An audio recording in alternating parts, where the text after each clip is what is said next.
नमस्कार। ये आकाशवाणी पटना है। अब आप खालिद रशीद से प्रादेशिक समाचार सुनिए। पहले मुख्य समाचार। भारतीय कृषि अनुसंधान परिषद आईसीएआर ने गेहूं की नई किस्म विकसित की। मौसमी बदलाव और बढ़ती गर्मी का भी इस किस्म की बीज पर नहीं पड़ेगा असर। केंद्र सरकार का सभी राज्य सरकारों को निर्देश, स्कूलों में नामांकन के लिए ग्रेड 1 प्रवेश परीक्षा के लिए उम्र सीमा 6 वर्ष से अधिक की जाए। राज्य भर में मैट्रिक की परीक्षा शांतिपूर्वक संपन्न। सीसीटीवी की निगरानी में किया जाएगा मूल्यांकन। 15 अप्रैल तक होगी परिणाम की घोषणा। और राजधानी पटना समेत प्रदेश भर में न्यूनतम तापमान में बढ़ोतरी का सिलसिला जारी। दिन के समय महसूस हो रही है गर्मी। अब समाचार विस्तार से। भारतीय कृषि अनुसंधान परिषद आईसीएआर ने गेहूं की एक नई किस्म विकसित की है जो मौसम में बदलाव और बढ़ती गर्मी के कारण उत्पन्न होने वाली चुनौतियों का सामना कर सकती है। HD 3385 नामक गेहूं की यह नई किस्म जल्दी बुआई के लिए अनुकूल है। यह गर्मी के प्रकोप से बची रह सकती है और इसकी फसल को मार्च खत्म होने से पहले काटा जा सकता है। आकाशवाणी समाचार से बातचीत में आईसीएआर के प्रधान वैज्ञानिक राजवीर यादव ने इस नई किस्म की खूबियों के बारे में बताते हुए यह जानकारी दी है कि किसान इस किस्म के गेहूं की बुआई करके अच्छी फसल प्राप्त कर सकते हैं। केंद्रीय मंत्रिमंडल ने वर्ष 2022-23 के लिए अनिवार्य रूप से खाद्यान्नों की पैकिंग जूट के थैलों में करने को मंजूरी दे दी है। नियमों के अनुसार खाद्यान्न का 100% तथा चीनी का 20% अनिवार्य रूप से जूट की बोरियों में पैक किया जाएगा। इस निर्णय से राज्य के जूट उत्पादकों को काफी लाभ होगा। केंद्र सरकार ने सभी राज्य सरकारों और केंद्र शासित प्रदेशों को निर्देश दिया है कि स्कूलों में नामांकन के लिए ग्रेड 1 प्रवेश परीक्षा के लिए उम्र सीमा 6 वर्ष से बढ़ाई जाए। शिक्षा मंत्रालय के स्कूल शिक्षा और साक्षरता विभाग ने इस संबंध में एक पत्र लिखा है।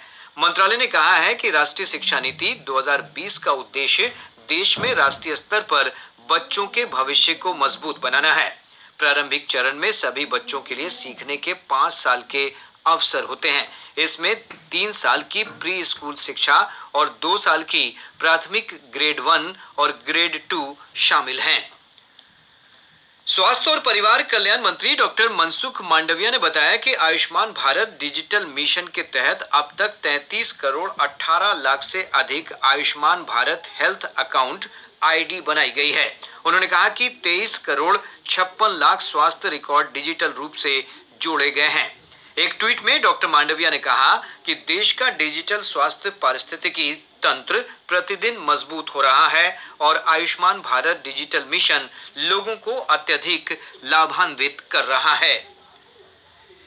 राज्य भर में 1500 केंद्रों पर मैट्रिक की परीक्षा आज शांतिपूर्वक संपन्न हो गई। परीक्षा 14 फरवरी को शुरू हुई थी। परीक्षा के आखिरी दिन आज ऐच्छिक विषयों की परीक्षा ली गई।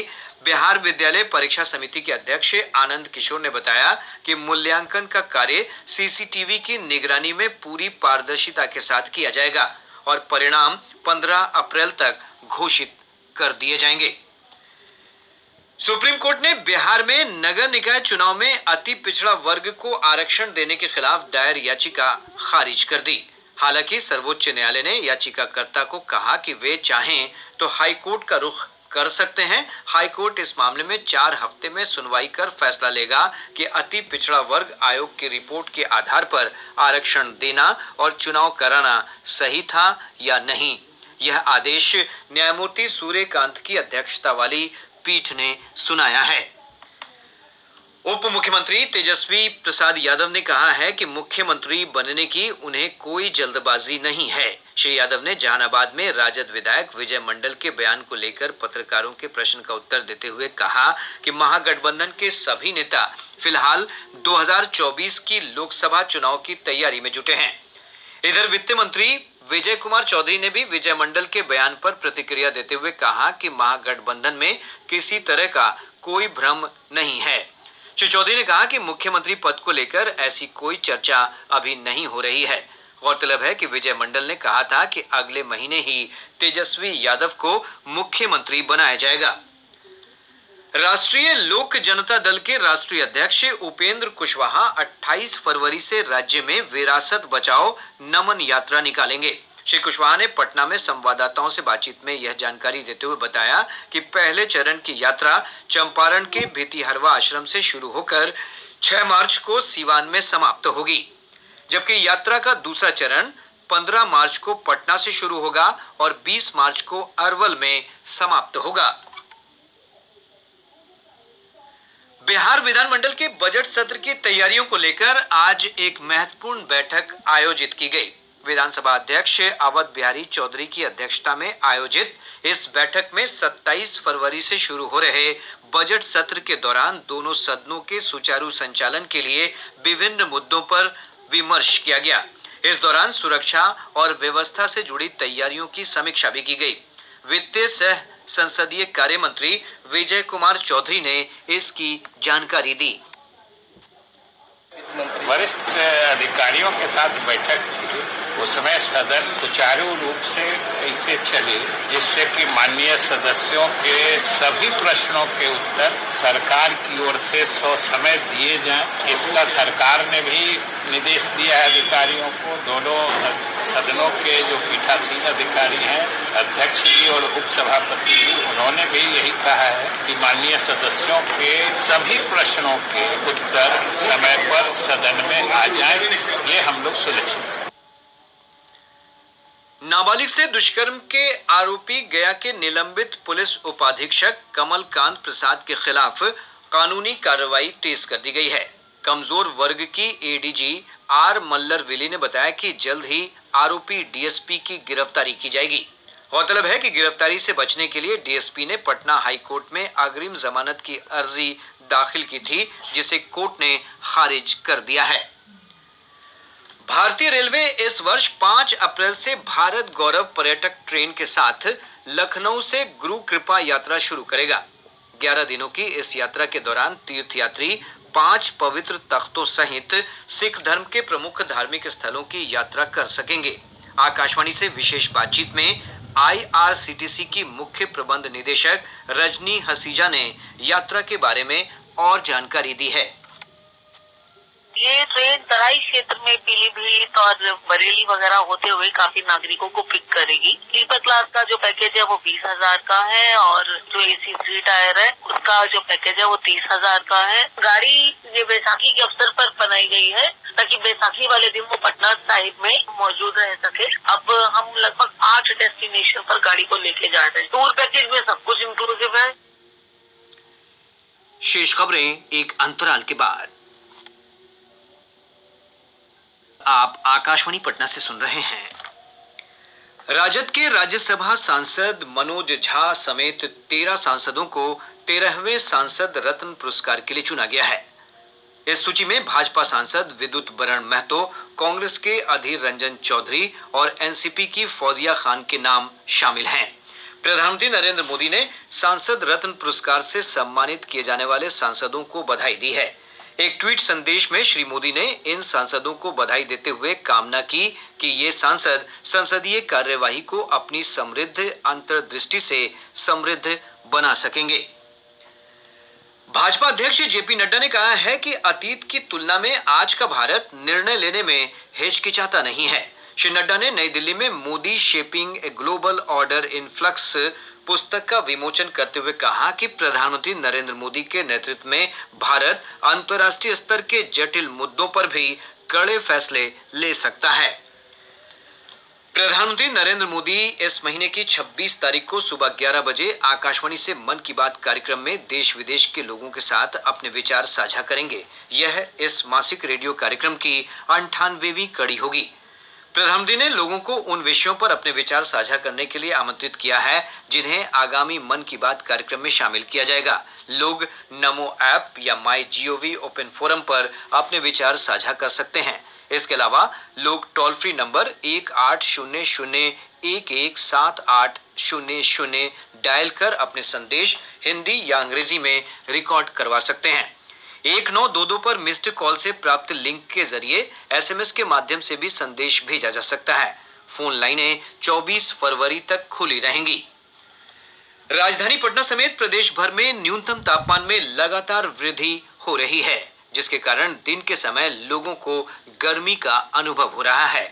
इधर राज्य भर में न्यूनतम औसत तापमान 16 डिग्री सेल्सियस के आसपास बना हुआ है।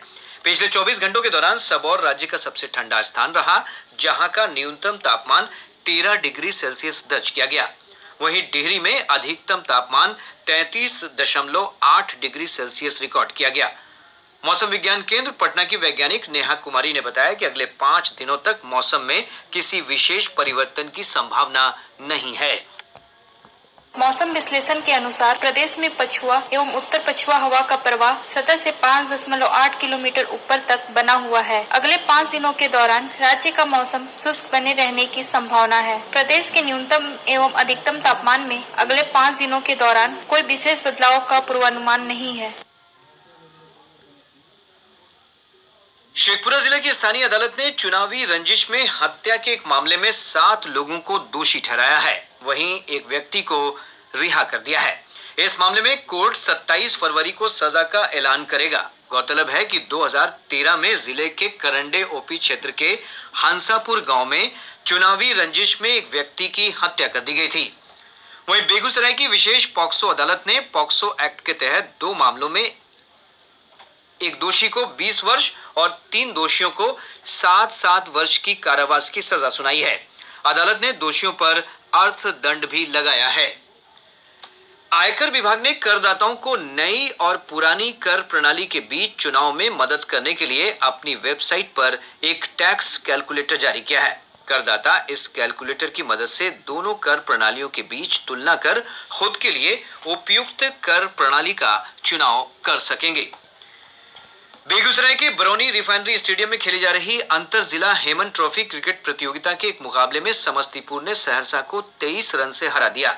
समस्तीपुर की टीम ने पहले बल्लेबाजी करते हुए 50 ओवर में 8 विकेट खोकर 305 रन बनाए। सहरसा की पूरी टीम 49वें ओवर में 282 रनों पर ही सिमट गई। बांका जिले के सदर थाना क्षेत्र अंतर्गत लखनौडी घाट के पास चानन नदी में डूबने से 2 युवकों की मौत हो गई। स्थानीय लोगों ने बताया कि दोनों युवक नदी में स्नान करने गए थे, तभी घाट किनारे बालू खनन से बने गड्ढों में फंसकर डूब गए। इस घटना से आक्रोशित लोगों ने घाटों पर बालू खनन पर तुरंत रोक लगाए जाने की मांग की है। अरवल जिले में बिहार शिक्षा परियोजना के तहत छात्राओं को आत्मरक्षा के लिए कराटे का प्रशिक्षण दिया जा रहा है। वालिदाद उच्च विद्यालय में आयोजित 24 दिनों तक चलने वाले प्रशिक्षण शिविर में सैकड़ों छात्राओं ने भाग लिया। उप मुख्यमंत्री सह पर्यटन मंत्री तेजस्वी यादव ने आज जहानाबाद जिले के वाणावर पहाड़ों के बीच बनाए जा रहे रोपवे कार्य का निरीक्षण किया। इस दौरान उन्होंने अधिकारियों को कार्य में तेजी लाने के निर्देश दिए। बिहार विधानसभा में नेता प्रतिपक्ष विजय कुमार सिन्हा ने पश्चिम चंपारण के चनपटिया समेत विभिन्न स्थानों का दौरा किया। उन्होंने लोगों को 25 फरवरी को लौरिया में होने वाली केंद्रीय गृह मंत्री अमित शाह की सभा में शामिल होने के लिए आमंत्रित किया है। आर्मी भर्ती कार्यालय मुजफ्फरपुर से अग्निवीरों का तीसरा दस्ता प्रशिक्षण के लिए आज महाराष्ट्र रवाना हुआ। सेना भर्ती कार्यालय के निदेशक कर्नल बॉबी जसरोटिया ने इन्हें विदाई दी। बेगूसराय जिले के मुफस्सिल थाना क्षेत्र के हरदिया में राज्य उच्च पथ संख्या 55 पर सड़क दुर्घटना में मोटरसाइकिल सवार एक व्यक्ति की मौत हो गई। शेखपुरा जिले के सदर थाना क्षेत्र में जांच अभियान के दौरान पुलिस ने एक कार से 22 कार्टन शराब जब्त की है। समस्तीपुर जिले के नगर थाना क्षेत्र अंतर्गत मारवाड़ी बाजार में बैंक कर्मियों के साहस के कारण एसबीआई की शाखा में लूट का प्रयास विफल हो गया। बैंक कर्मियों ने 2 अपराधियों में से एक को पकड़ लिया। और अब अंत में मुख्य समाचार एक बार फिर। भारतीय कृषि अनुसंधान परिषद ICAR ने गेहूं की नई किस्म विकसित की। मौसमी बदलाव और बढ़ती गर्मी का भी इस किस्म की बीज पर नहीं पड़ेगा असर। केंद्र सरकार का सभी राज्य सरकारों को निर्देश, स्कूलों में नामांकन के लिए ग्रेड 1 प्रवेश परीक्षा के लिए उम्र सीमा 6 वर्ष से अधिक की जाए। राज्य भर में मैट्रिक की परीक्षा शांतिपूर्वक संपन्न। CCTV की निगरानी में किया जाएगा मूल्यांकन। 15 अप्रैल तक होगी परिणाम की घोषणा। और राजधानी पटना समेत प्रदेश भर में न्यूनतम तापमान में बढ़ोतरी का सिलसिला जारी, दिन के समय महसूस हो रही है गर्मी। इसके साथ ही आकाशवाणी पटना से प्रसारित प्रादेशिक समाचार का ये अंक समाप्त हुआ।